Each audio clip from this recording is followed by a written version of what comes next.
Oh, Salut Stéphane. bonjour Philippe. Qu'est-ce que t'as foutu cette année? Qu'est-ce que j'ai foutu cette année? J'ai cherché du boulot, j'ai trouvé du boulot, j'ai fait du boulot, et puis je vais peut-être changer de boulot aussi. Mais ça sera une autre histoire, ça sera pour 2022. Ouh, ça tease sévère. Est-ce que t'as fait des choses en 2022 que t'avais jamais fait avant? Ouais, j'ai fait. Alors, on fait plein de trucs. Euh, alors, j'ai fait des trucs. En fait, j'ai fait des trucs que je faisais avant qui n'avaient pas forcément marché, mais qui cette année ont marché. J'ai fait un truc très. C'est peut-être d'ailleurs complètement passé de mode.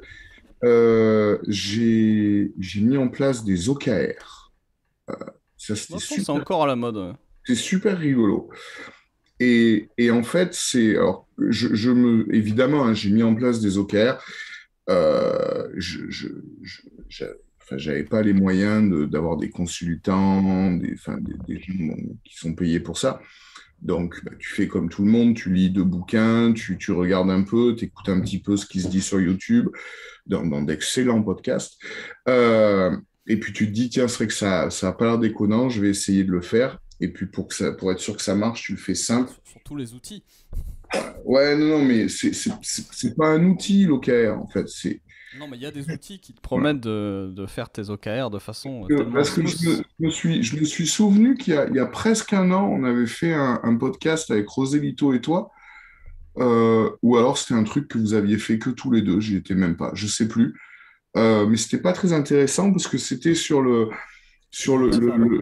c'était sur le sempiternel retour sur on fixe les objectifs pour la nouvelle année, on débriefe de l'année écoulée.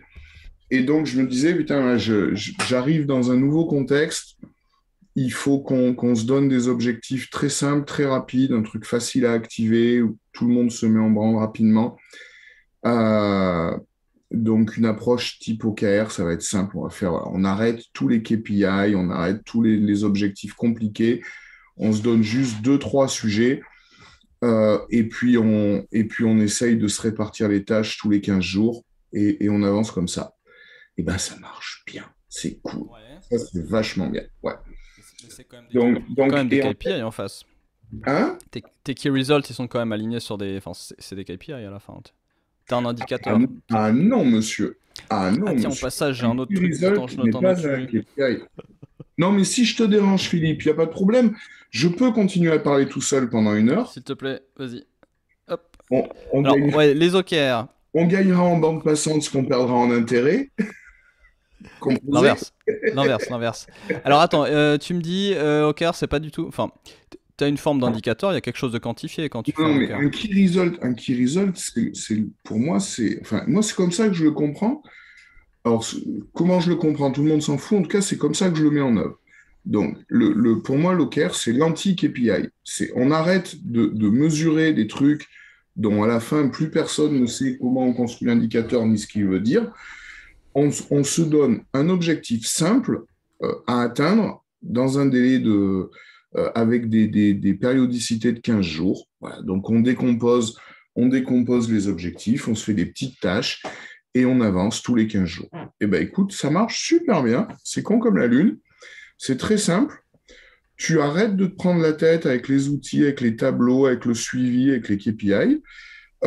Et tu te dis juste, bon voilà, on a deux, trois gros objectifs. C'est tout bête, hein, c'est augmenter le Toi, chiffre d'affaires, gagner un machin, voilà, créer un tes, produit. tes key results, c'est plus des milestones, quoi. Ils sont pas vraiment Ouais, quantifiés. carrément, Ok. carrément. Parce que souvent, ils font des. Mais, Les boîtes mais, qui font mais, ça. mais bah, la quantification, c'est le piège. Tu veux mesurer, ça te rassure. Tu fais des tableaux Excel, tu comptes des trucs. Il y a un moment, il y a un truc tout bête, c'est là ou c'est pas là. Tu as le résultat ou tu l'as pas. Tu as fait le job ou tu l'as pas fait. Tu vois, et moi, c'est vraiment donc c'est vraiment l'approche que je voulais avoir cette année. C'est on arrête d'essayer de structurer à outrance, de mesurer à outrance. Voilà, c'est on se donne un intéressant parce contexte que simple. Je pense que du coup, il y a un contexte, c'est-à-dire que tu as des contextes où il faut quantifier, d'autres où il faut pas. Et c'est vrai qu'à C'est, force de mais chercher la quantification, on y va trop. alors, Et les contextes où il faut quantifier, c'est ceux où on est vraiment sur de la répétition et de l'opérationnel, et vice-versa oui, sur de la oui, mise en place. En effet, t'as pas besoin de quantifier. C'est fait oui, ou c'est pas fait, comme ouais, tu dis. tout à fait, tout à fait. Je suis d'accord. Là, je te rejoins. Ce qui me fait penser à un truc qu'on a lu il y a pas longtemps. On en a parlé avec José Lito et je l'ai revu passer, et forcément j'ai oublié où. Et qui me revient souvent en ce moment, c'est la notion de travailler sur des choses qui sont plus en amont et qu'on maîtrise plus, et donc de quantifier des choses comme ça, et évidemment dans des contextes où ça se répète. Donc il y avait cet exemple, c'est venu d'Amazon avant tout, où eux ont dit arrêtez de mesurer, je sais pas, du chiffre d'affaires sur la catégorie, mesurez le nombre de produits que vous mettez en ligne. Et après ils ont vu que alors ça c'était un peu trop travailler pour travailler, donc ils l'ont un petit peu changé, c'était combien de pages vues mettons par mois. Et ça devait monter, être quantifié, parce que c'est pareil tous les mois en fait. Il faut juste plus, plus, plus, toujours plus. C'est exactement fait le parallèle. Si tu prends un parallèle du XXe siècle, euh, Amazon, c'est une industrie de process. C'est comme une raffinerie, c'est comme une boîte qui produit des centaines de milliers de tonnes de plastique par an. Factorio. Ouais, voilà, c'est un gros factorio. Donc c'est un truc c'est juste, c'est une machine. Ouais. C'est une putain de machine. Ça se Euh, quantifie. voilà. Et C'est, on a eu le slogan l'autre jour avec José Lito, on parlait et d'apprendre à non, apprendre. ce n'est Ouais, pas une aventure humaine, plus maintenant. c'est les deux, mais ouais. Non, Euh, pas d'accord. je la garde pour la fois suivante, celle-ci. Et on avait vu aussi ce slogan sur apprendre à apprendre qui était Mais les on process, peut pas pas les faire produits. Hein. on fera pas un débat, on fera pas un débat pour savoir si Amazon est une aventure humaine ou pas. Moi, je suis convaincu que ça n'en est plus. C'est une croyance. Donc, toute croyance, il n'y a pas lieu d'en débattre. Ok. Donc les process, pas les produits. Les process plutôt que les produits, c'était un peu la même logique. On l'avait vu, c'était plus sur apprendre à apprendre. Pareil, quand tu regardes trop le résultat final, mais que le résultat final est loin, donc par exemple quand tu apprends une nouvelle compétence, Oui, tu n'y arrives à rien. Donc il vaut mieux regarder tes key results de court terme, quantifiés ou pas selon le contexte. Et, euh, et ouais, on parle aussi souvent des mecs qui font, je sais pas, un trajet au pôle Nord ou une ascension très dure. Ils vont regarder juste les 10 prochains mètres, tu vois. j'ai passé une très grosse partie de mon année à, à sortir, à répéter à peu près 4 fois par semaine la même expression qui consistait à dire, bon, on va essayer de faire l'Everest. Là, c'est bien, on a avancé cette semaine, on a réservé le billet pour Katmandou.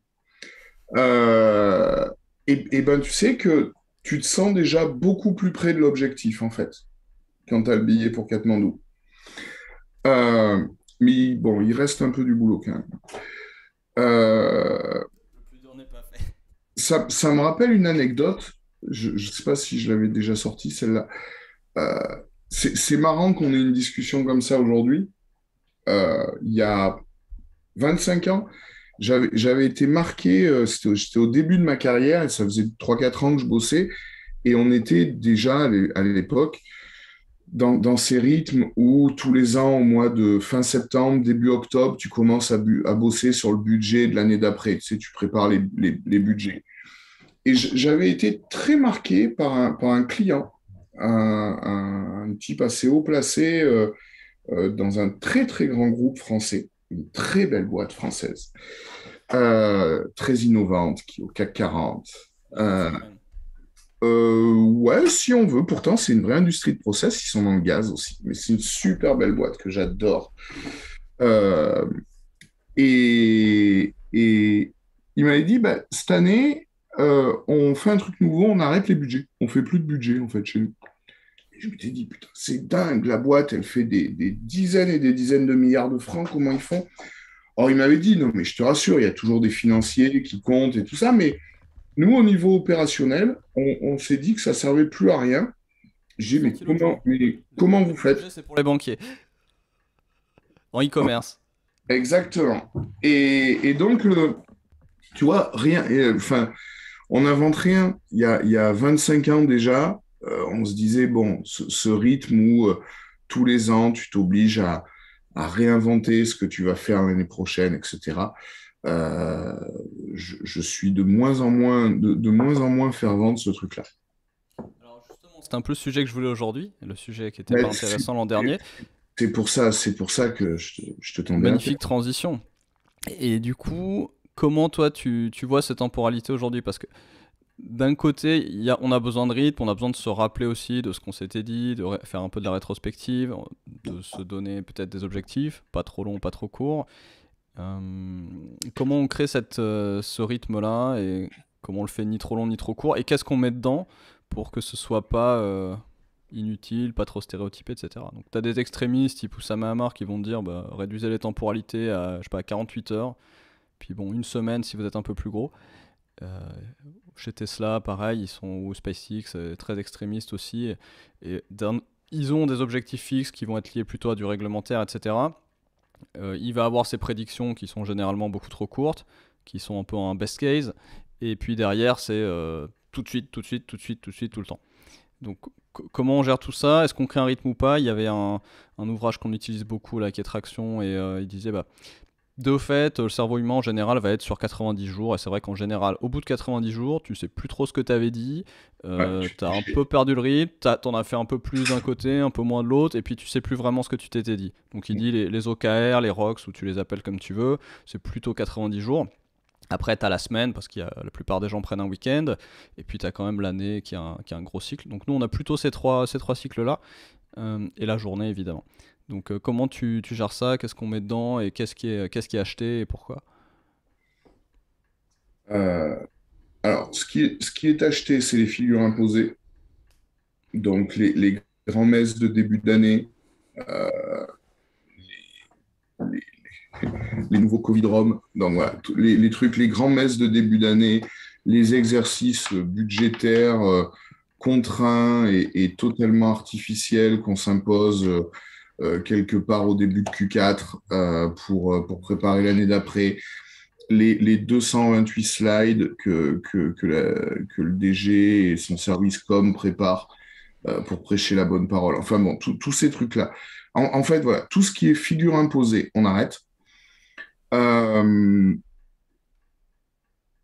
alors, ouais, la période des fêtes et de la fin d'année, c'est rigolo, mais en fait, tu vois, bah, c'est les fêtes. Bah, c'est un moment où justement tu peux te permettre de casser un peu le rythme, de casser le tempo et de proposer à tout le monde, de proposer à l'équipe d'arrêter en fait. Tu sais, il y en a, alors tu connais quelqu'un, tu en parles souvent, qui impose ou qui propose un Friday, un Friday banalisé à son équipe pour faire autre Rocking chose. Friday de Voilà, le Mark rock, je vais Levinson. chercher le terme, merci, le Rocking Friday. Euh, voilà, la fin d'année, arrêter.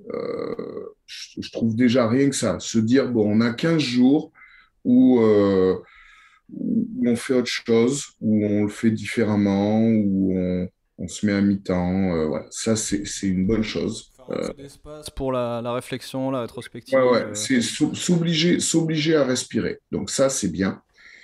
Euh, Il y a un truc, alors, il y a cette période, voilà, des fêtes, bah, profitons-en et faisons la fête. Premier point. Deuxième point, entre le 1er et le 15 décembre, tu es occupé à bosser sur un certain nombre de sujets. Euh, je vois pas pourquoi ces sujets auraient disparu ou mériteraient d'être totalement rebattus, remis en cause, rediscutés pendant des heures entre le 1er et le 15 janvier, ou entre le 10 et le 20 janvier. Donc, avant, je disais souvent à mes équipes le 3 ou 4 janvier, quand on rentrait, je disais, putain, c'est cool, il nous reste 361 jours. Faisons gaffe parce que demain, il n'en restera plus que 360. Et en fait, de plus en plus, je me dis, bah, c'est chouette, on est en janvier, qu'est-ce qu'on fait? Bah, on va continuer ce qu'on a fait en décembre. C'est déjà un bon plan, non? C'est ça, et c'est Donc, toujours. C'est un vrai arbitrage qu'on doit faire à chaque fois entre la continuité et le se dire, ok, ouais, Ouais, C'est là que ouais. j'ai bien aimé cette idée des cycles de 90 jours et de se dire, ok, biologiquement, quelque part, on doit se rendre compte qu'en effet, il y a bien à peu près un trimestre où c'est le moment de reset.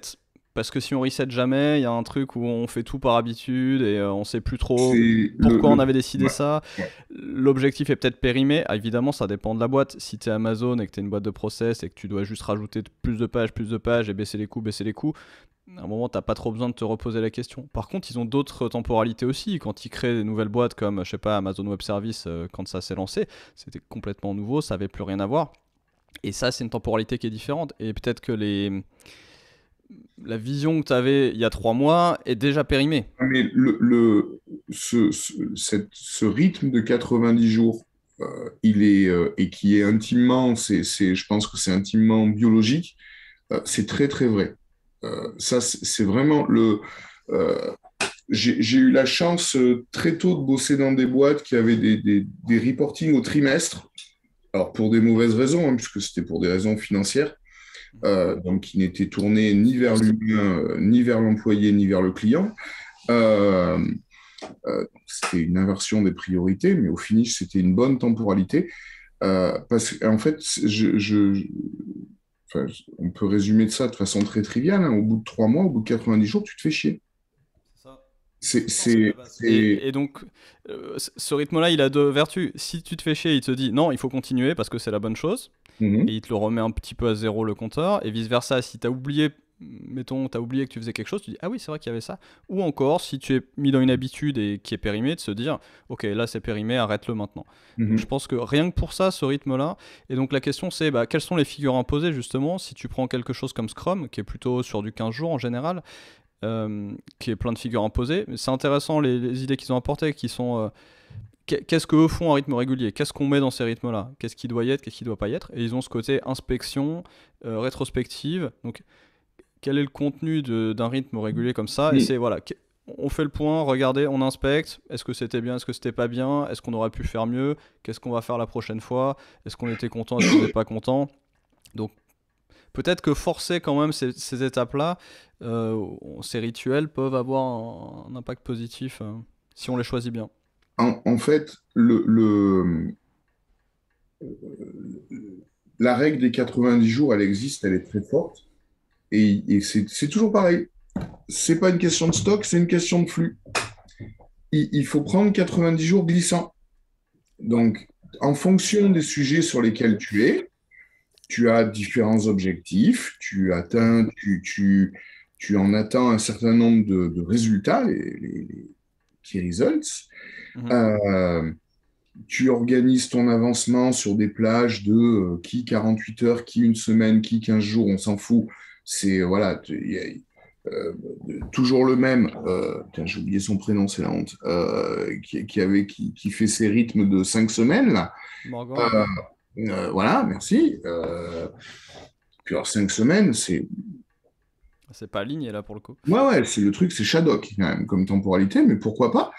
Euh, Et puis, bah, en fait, tu as certains de ces sujets qui avancent avec leur temporalité de 8, 15 jours.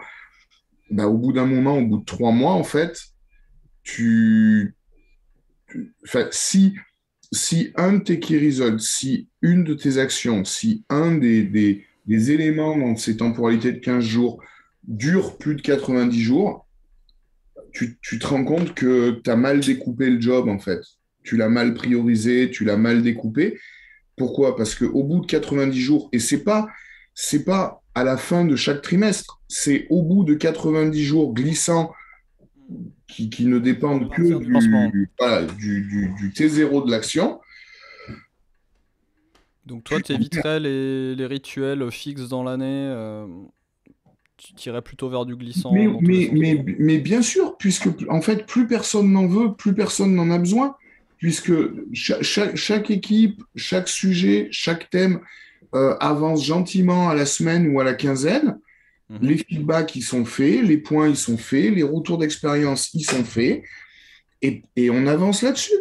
Et Et par est-ce contre, que, comme tu disais pour les fêtes, est-ce qu'avoir quand même au moins, disons, une fois par an, mais peut-être même aussi 4 fois par an, un peu comme les fêtes, t'imagines ouais, dans l'ancien temps, mais à ce où moment-là, 52 fois par an aussi.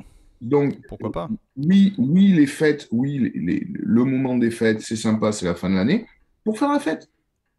Ouais, et juste se dire, d'avoir un peu cette Pas notion de pour se cycle, tu vois. contraindre, pas pour se contraindre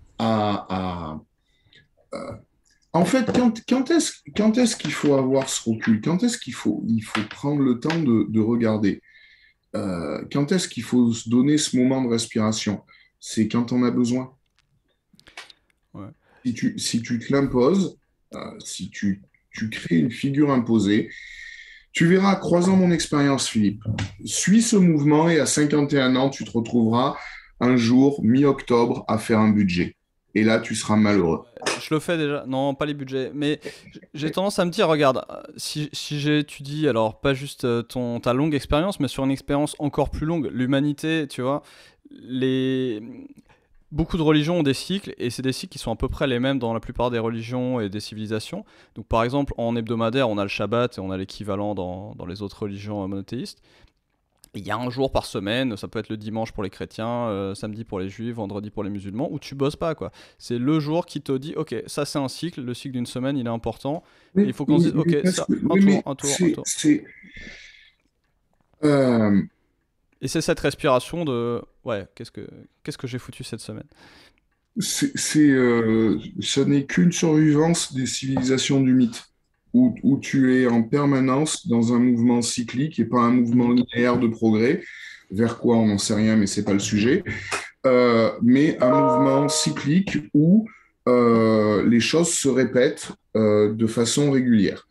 Le modèle, il est très simple, ça s'appelle les saisons, Mhm. et en gros, 4 des mois. planètes qui tournent autour d'un soleil, Un euh, an. grosso modo. Euh, donc, toutes ces temporalités-là, c'est ça. C'est quoi? C'est une civilisation du mythe où, à intervalles C'est de réguliers, l'astronomie, c'est de l'astronomie avant tout. voilà, mais tu te contrains à revenir à un point de départ. Mhm. Mais pourquoi tu veux revenir à un point de départ? C'est parce que tu considères que tu n'as pas bien fait ce que tu avais fait avant. Parce que tu te culpabilises. Peut-être. Donc, on arrête de se culpabiliser, on célèbre, on fait la fête et on est content de tout ce qu'on a réussi à faire cette année-là. Et puis on continue. Et pas, surtout pas, on repart. Je pense que la vertu principale, c'est peut-être aussi la notion de synchronicité. Et si tout le monde a adopté le même rythme au sein d'une même culture, alors la culture de Morgan, c'est 5 semaines, donc c'est une culture qui cherche volontairement à se singulariser, peut-être. Euh, on se synchronise peut-être entre tous les gens qui participent à cette culture et ça crée. Pour ça aussi, les débats sur le travail du dimanche est aussi lié à ça. Il y a plus de gens qui sont pas synchronisés avec le reste de la société. Je sais pas à Euh, quel point dans une boîte avoir ce rythme. Et alors après, ouais, tout le monde a la même. Genre fin d'année, c'est à fond. La rentrée de septembre, c'est à fond parce que on signe tous les contrats. ouais, Fin d'année, faut faire les budgets. Alors ça devient regarde, too much. Ça devient. Ouais. t'es dans une boîte et ah putain, c'est la fin de l'année, on est à fond là pour boucler le chiffre d'affaires. Parce que, donc ça, c'est les 3 derniers mois de l'année. Sous-entendu, les 9 premiers mois, en fait, tu faisais quoi? C'était pas important le chiffre d'affaires? Tu avais autre chose à faire? Alors ça, je Tu pense t'en que c'est occupais. le exemple Euh, typique de ce qu'il faut pas mettre dans cette temporalité, c'est boucler des chiffres, etc. Mais est-ce qu'il n'y a pas d'autres choses qui méritent d'être mises dedans, quoi? Ouais. oui, mais regarde, si tu lis ça, au sens lié, à une temporalité, tu te crées une obligation. Ouais. Tu te Oui, crées et ce une qui peut être fait obligation. plus court, tu le fais en plus long parce que ça pouvait être fait en 2 semaines, mais tu l'as fait en 3 mois parce que t'avais rien qui faisait 2 semaines. C'est ouais. Ouais, le plus petit dénominateur, c'est le côté reset slash respiration, comme tu as dit au début pour les fêtes. Oui, oui, oui, Et oui. c'est la notion du Shabbat, c'est ça aussi. C'est la respiration hebdomadaire. Et je pense qu'avoir une respiration trimestrielle, qui est celle des saisons, et une annuelle, qui est celle d'un tour du soleil, ça me paraît quand même assez sain. Mais oui, il faut pas en mettre trop dedans. Mais le côté rétrospectif me plaît bien pour ces périodes. Euh, Culpabilité, comme tu as dit. La ouais, rétrospective, c'est peut-être de la culpabilité aussi. Non, non, non, non, mais c'est toujours pareil, comment tu le prends. Enfin, si c'est pour célébrer ce qui a été bien fait, si Ouais, c'est pour... tiens, tu sais comme un anniversaire, on est toujours là, ça fait un an, on on a fait le aime tour du bien, soleil, on est toujours là, quoi. on aime bien les problèmes. Est-ce Ouais. qu'on ne devait pas oublier un problème qui traînait quelque part? Exactement, ça fait partie des choses qu'on fait sur ces temporalités-là. On le fait toutes les semaines, tous les trimestres et tous les ans. Bah, t'étais là une fois avec nous en hebdo, donc bah, les problèmes. Et de temps en temps, on n'a pas de problème, on se dit bon, bah tiens, on va regarder dans le vieux stock de problèmes parce qu'on a un stock et on le remet dans le flux. Donc ce que Scrum a assez bien fait aussi avec cette alternance entre le stock qui est le backlog et le flux qui est les sprints. Le,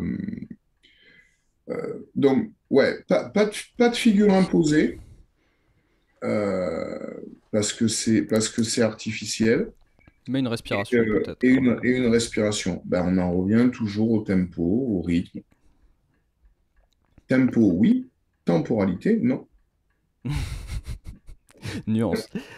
Cool. Bon, alors à chaque fois que je t'ai, on a Elon Musk qui sort un podcast juste avant. Merci, Elon. Donc la dernière fois, on avait fait les 10 principes d'Elon Musk pour l'ingénierie de haut niveau. Et on mettra le lien en dessous. Et après ça, on s'était fait un Factorio, c'était pas mal. Je sais pas si tu t'y es mis depuis, t'as pas eu trop le temps, je pense. Non, ouais, il y a des priorités à faire, si tu veux. C'était Factorio ou Netflix. Ah, j'ai cru que t'allais à Factorio le boulot. Ou Factorio en vrai. Et, Ouais, euh, et donc là, d'autres choses qu'on a retrouvées récemment. Alors, on parlait de feedback aussi avec José Lito. On parlait des 4 comportements du manager efficace et notamment donner du feedback à ses équipes. Et donc, il y a eu un podcast d'Elon Musk cette semaine, mais avant ça, il y a eu un ancien de Tesla qui était assez connu avant ça pour avoir travaillé sur de l'extreme engineering. Alors, pour le coup, péter toutes les temporalités, aller le plus vite possible.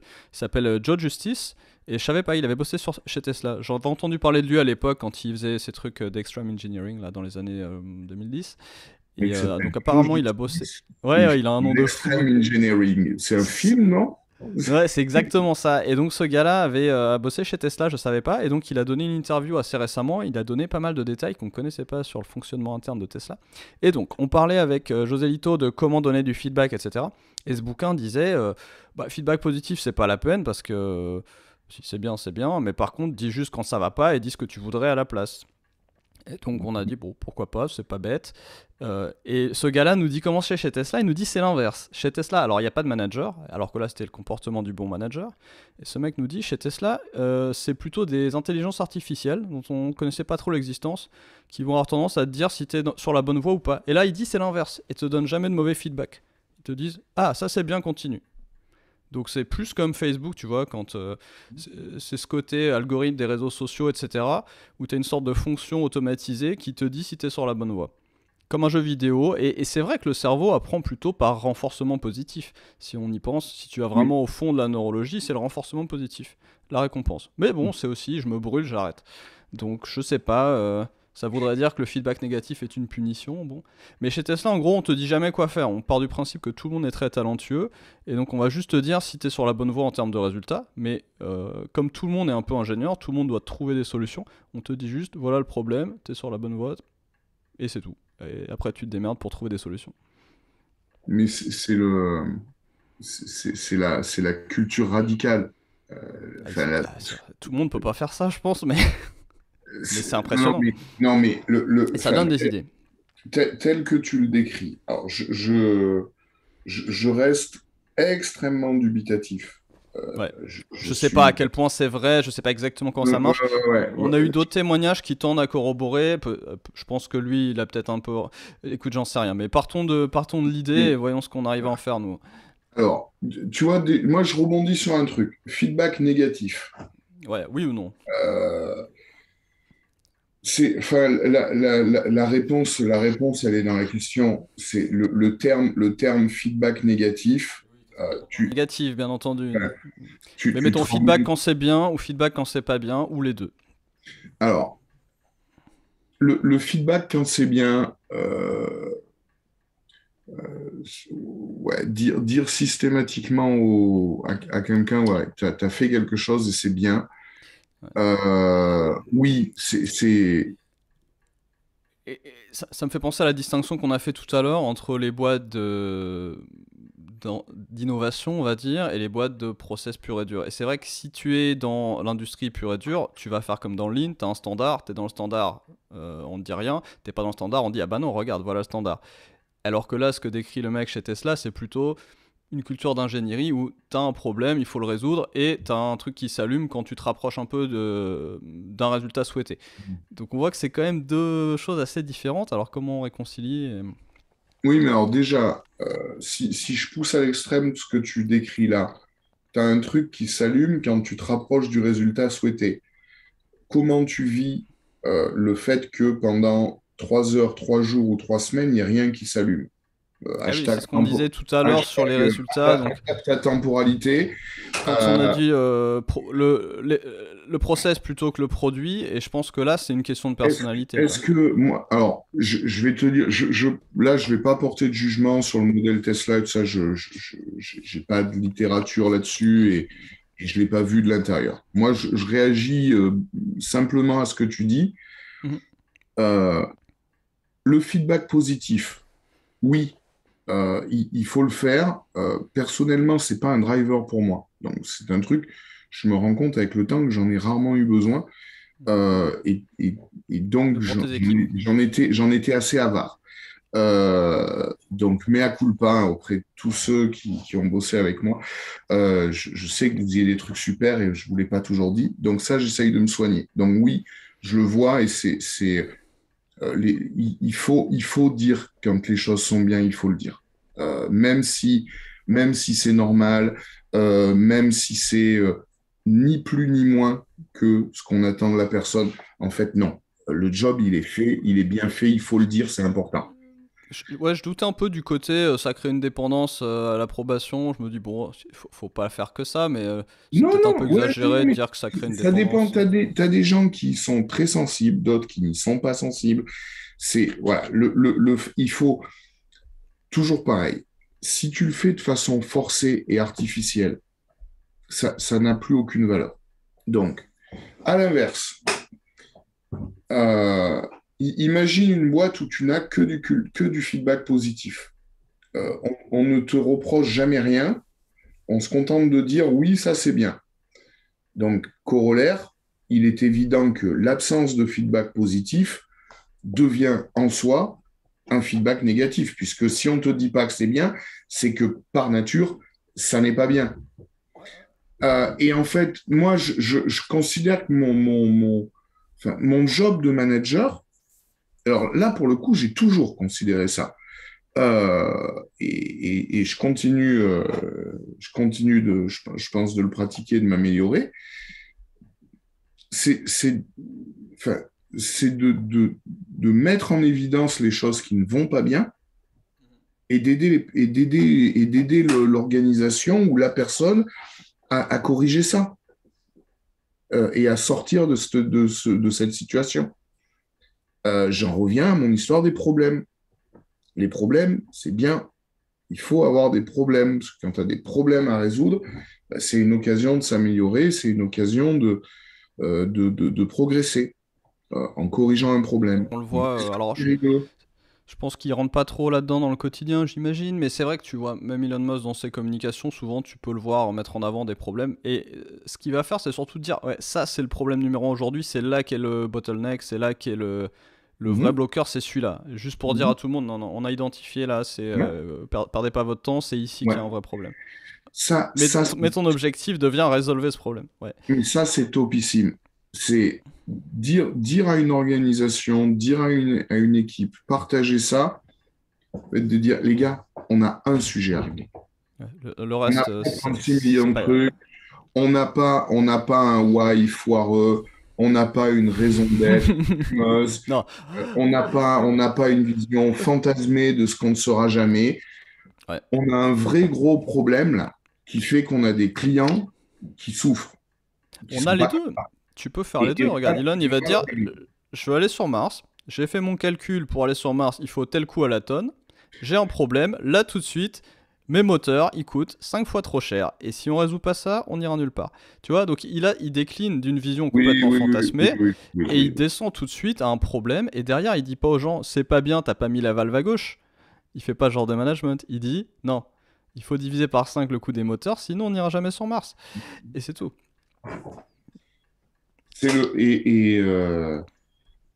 Et sur un sujet aussi complexe qu'un moteur, c'est là où je m'interroge, c'est comment tu fais bosser des équipes, parce à un moment, tu as un ingénieur qui va travailler sur une pièce du moteur. Moins qu'ailleurs, je pense, mais bon, Voilà. mettons. Ouais, non, non, mais tu vois, enfin, Moins qu'ailleurs, pour sûr. Pour sûr. Les bureaux sont dans l'usine, tu vois, plein d'actions comme ça qui mettent souvent en avant en disant clairement c'était le problème dans les autres boîtes qu'on a les, vues. Donc ils travaillent sur ce genre de sujet pour sûr. les, Maintenant, j'imagine qu'il y a des cas les où un mec bureaux, travaille sur une pièce. les bureaux sont dans l'usine. Ça c'est top. Alors, tu sais, c'est pas Avec si une nouveau que fenêtre, ça. hein. C'est pas si nouveau que Non, ça. bien sûr. Les bureaux qui sont dans l'usine, ça s'appelle des bureaux d'études. Mhm. Enfin, ça s'appelait au XXe siècle des bureaux d'études. Et, Ouais, le bureau d'études de Renault, ils étaient pas dans la même usine que l'usine, hein. Ils étaient pas dans les mêmes bâtiments. Ils étaient pas ouais, sur le même site même. et, Mais bon, ok. chez Michelin, c'était sur le même site. Mais tu vois, regarde, c'est marrant, j'ai relu ça. Je relis ça en ce moment. Ça va faire plaisir à José Lito, ça. C'est chez qui? C'est Ouais, qui? c'est chez Duno, l'obsession du service client Je veux de dire, c'est qui est l'auteur, pardon? Jonathan Lefebvre. Je suis Jonathan Lefebvre, il raconte son histoire chez Captain Train. Ah, Euh, d'accord. Ah, ils sont voilà. forts, ouais. Et donc, qui depuis est devenu Trendline, enfin, a été repris par Trendline. Et il explique comment il a monté et structuré le service client Ce de qui est beau Captain d'ailleurs, Train. Trendline les a achetés et ils ont dégagé toute l'interface Trendline. Ils ont mis Capitaine Train sur. Il n'y a plus de Trendline. C'est... et donc, je rebondis là-dessus parce que je relisais ça l'autre jour. Mhm. Et il montrait à quel point, dans certains cas, le service client, alors, au service client au sens hotline, helpdesk, Mhm. je réponds au client qui a un problème pour lui essayer de lui régler son problème.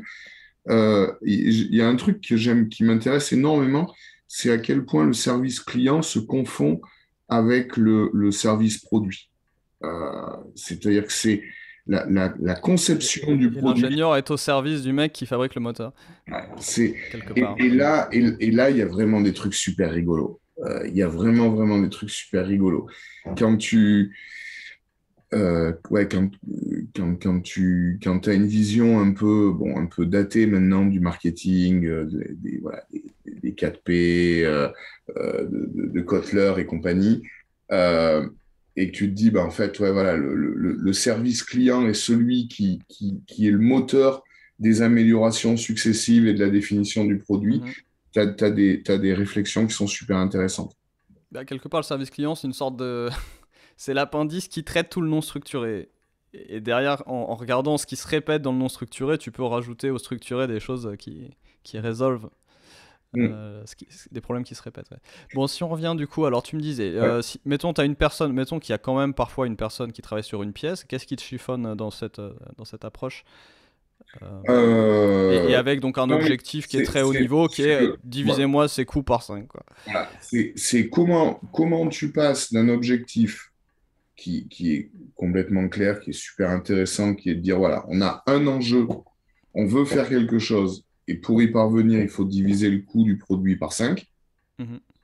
En Comment, précisant à quelle échelle au passage? comment ça, à quelle échelle de temps, tu veux dire? Non, de volume de production. Ah C'est-à-dire oui, que oui, oublie oui, pas de penser à la limite. C'est-à-dire que tu dis, bah oui, là, oui, tu n'as pas besoin de le oui, oui, diviser par non, 5 bien tout de sûr. suite, mais tu as Oui, besoin de le oui, diviser oui, par 5 à oui, raison oui, de cinq bien mille sûr. par an. Non, mais tu peux, oui, oui, tu peux diviser tes coûts de production par 5 ou augmenter par 50 ton volume de production. Enfin, ouais, c'est des Euh, choix. Et, c'est les deux, c'est-à-dire diviser par 5 dans le cadre où je vais atteindre telle échelle. C'est-à-dire que tu as besoin de penser les deux en même temps. Il insistait là-dessus en disant, bah, c'est vrai que souvent on se dit, est-ce que mon problème est un problème de volume ou est-ce qu'il est ailleurs? Et donc il dit, bah, pense à la limite, calcule combien ça te reviendrait à l'échelle que tu veux, voire en tirant même plus loin à une échelle extrême. ouais, On a ouais. souvent parlé de penser à la limite en parlant de Frédéric Bastiat avec José Lito en disant, est-ce qu'il faut favoriser le producteur ou le consommateur? Si tu penses à la limite, le producteur veut la disette, le consommateur veut l'abondance, donc pensez à la limite. Donc pareil, il dit, je veux penser à la limite, je veux 100 000 moteurs par an et entre les deux 10 000. Et si je vais à ces chiffres-là, est-ce que mon problème est déjà résolu, et c'est un problème de volume et on règle ça, ou est-ce que j'ai encore un autre problème à ce volume-là? Et dans ce cas-là, tu vois, donc à quelle échelle je réfléchis quand je divise mes coûts par 5? Donc C'est mettons, tu as cet objectif, et ouais, la question comment que je tu me pose alignes par des gens rapport à qui ça. bossent sur... ouais. Voilà, elle est où la courroie de transmission? C'est Mhm. comment sur un sujet aussi complexe que la conception d'un moteur, Ouais. qui passe par des strates, par des équipes. Alors je pense que là-dessus, il y a un très Comment gros tu fais sujet. pour aligner tout le monde? Hmm. Alors déjà, je pense qu'il faut des plus petites équipes, donc des gens Mhm. très très forts, des très très bons process, Ouais. et je pense que ça passe, et pourquoi ils ont vraiment tout cassé en la matière, c'est qu'ils ont des équipes beaucoup plus petites. Donc déjà, la première étape, c'est celle-là, parce que tu as la factorielle du nombre de personnes impliquées, qui croît de façon, je sais pas, mettons exponentielle ou quelque chose comme ça.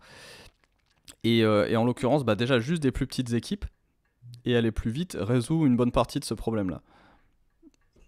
Et alors, j'adore parce que je continue le ping-pong ricochet, Jokari avec l'idée du service client.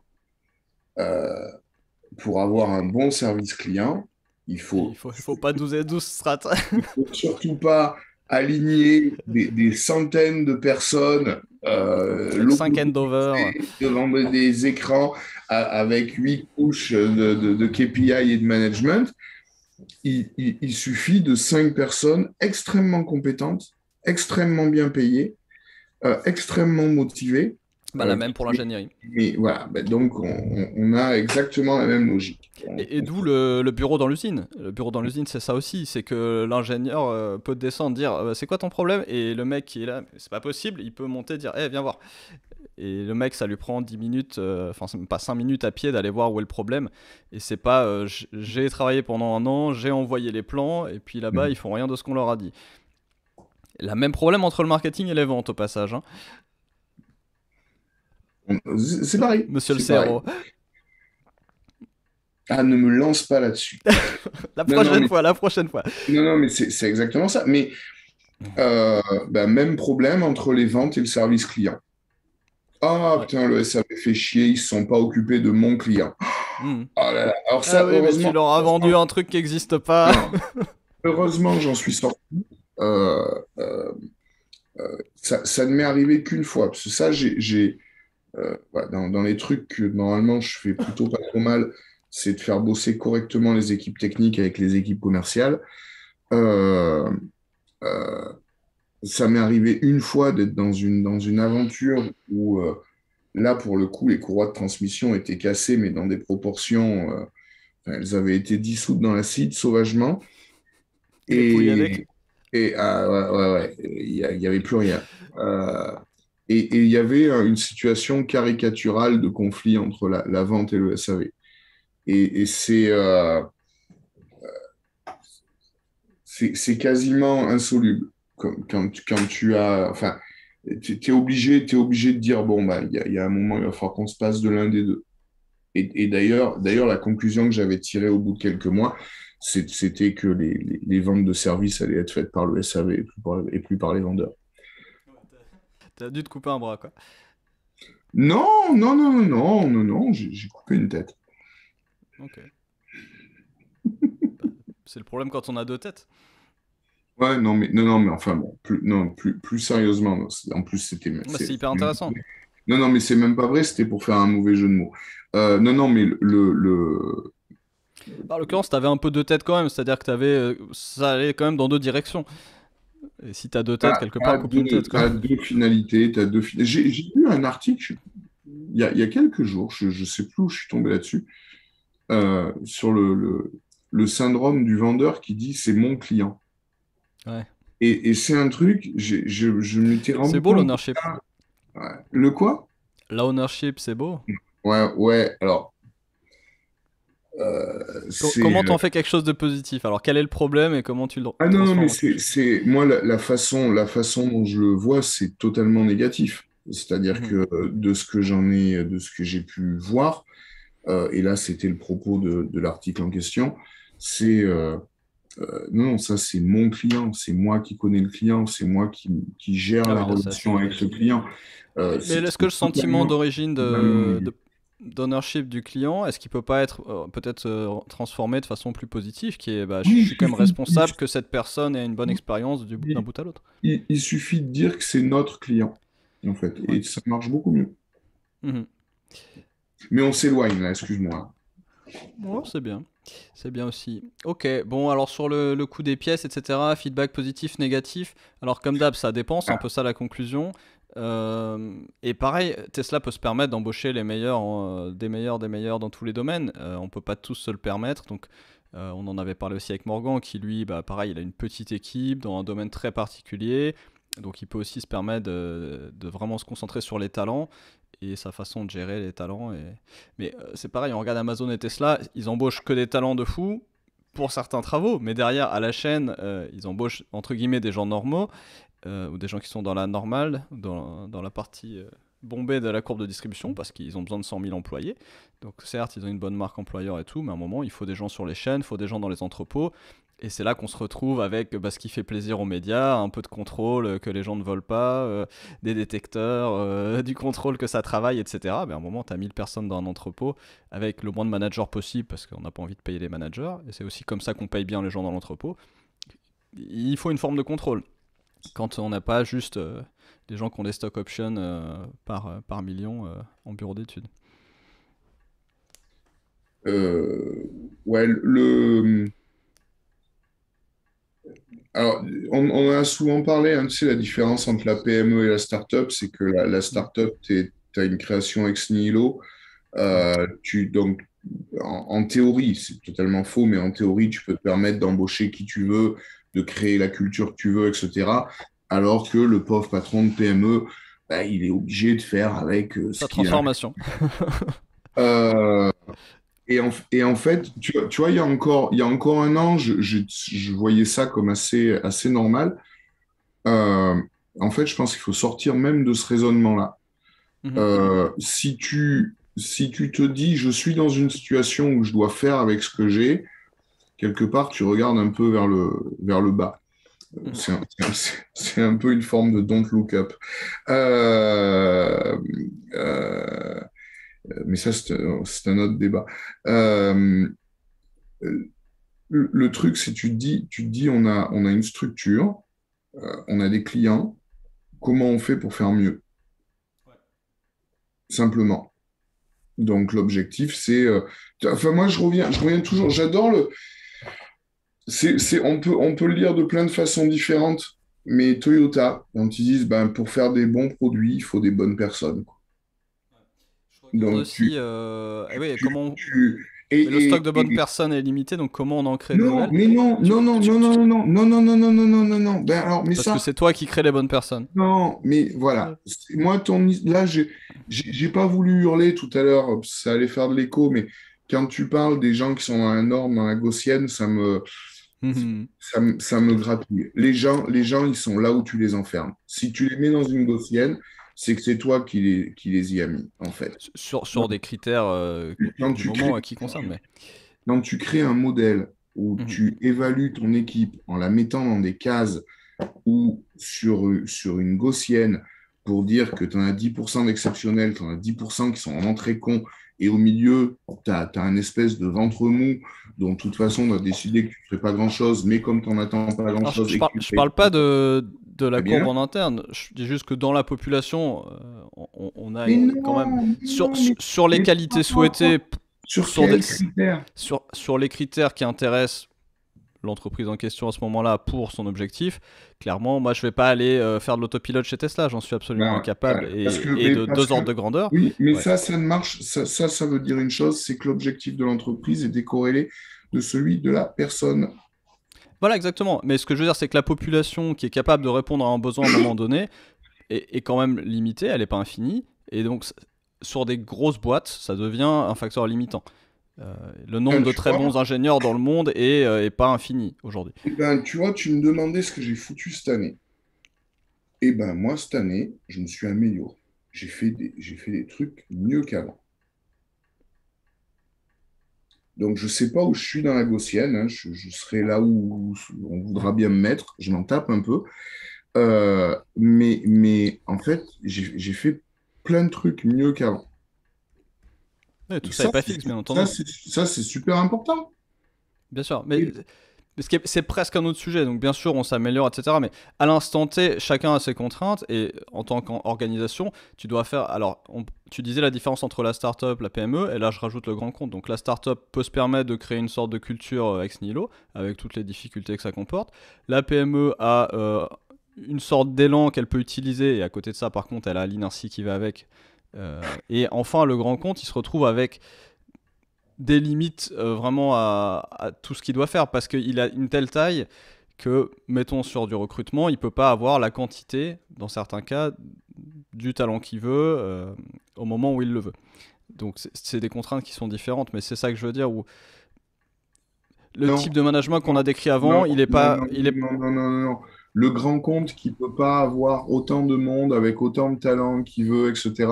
Donc, il se dit, bah, c'est pas vrai, c'est pas grave, je vais recruter des nuls que je vais sous-payer. Bah non, Parce qu'ils sont nuls. Les mecs, ils sont nuls. On va pas les payer plus qu'il faudrait. Donc, on va plutôt même les payer moins. Et voilà, et c'est ça le truc. En fait, non, c'est pas ça l'histoire. C'est non, ou juste qu'est-ce que ils je veux font pas tout faire? ce qu'ils voudraient faire. Qu'est-ce que je veux faire? Mhm. Qu'est-ce que le marché va être prêt à payer? Et quels sont les moyens que je mets en face pour atteindre cet objectif? Y compris par recruter les meilleurs ou pas. Mhm. Et voilà, quand le poulet est épuisé, mais alors c'est clairement pas un problème que nous on a d'autres problèmes qui est on n'a pas forcément accès aux meilleurs parce que justement ces boîtes-là qui ont les moyens d'attraper les meilleurs les ont déjà attrapés. Donc on est parti sur ce sujet parce qu'on disait ok, cette façon de travailler est peut-être pas accessible avec tout type d'équipe Mm. et les besoins des équipes sont pas Ouais. toujours les mêmes.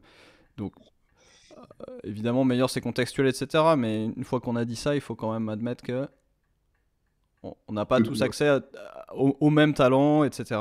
Et les talents sont pas en nombre infini dans des critères donnés, etc. Ouais, ouais, mais ok, mais ouais, si tu veux, ok. Mais une fois que tu as dit ça, tu fais quoi? Bah, Tu vois, en c'est fait, juste accepter ce qui est à notre disposition et comment on travaille du mieux qu'on peut dans ces... Et tu vois, là, on voilà, prenait un peu des exactement, extrêmes. Les exactement. extrêmes qu'on prenait qui étaient, bah, alors est-ce qu'on fait du feedback négatif ou pas, tu vois. Alors après, c'est des prescriptions, donc les prescriptions valent ce qu'elles valent, mais essayer de comprendre quelles sont les façons de travailler et se dire, ok, pourquoi cette façon marche dans tel contexte et qu'est-ce qui marcherait dans mon contexte.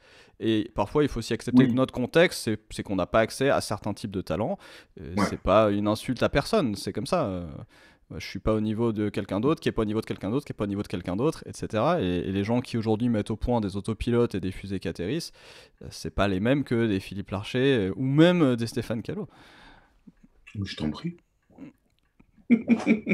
Donc il faut admettre notre contexte et donc quels sont les meilleurs moyens dans notre contexte. Et enfin, d'un côté, j'adore regarder les boîtes comme ça qui sont à l'extrême de ce qui se fait aujourd'hui et de se dire ah c'est incroyable et c'est génial. Qu'est-ce que j'en apprends et derrière comment dans mon contexte, tu vois, je prends des bonnes décisions sans copier bêtement ce que font les meilleurs en me disant bah j'ai pas les mêmes personnes, je suis pas la même personne, j'ai pas les mêmes objectifs non plus, c'est pas le même métier, etc., etc. Donc qu'est-ce qu'on Euh, en tire comme tiens, vérité absolue regarde, ou presque et prends qu'est-ce qu'on en fait? un exemple de réflexion très concrète que je partage avec toi.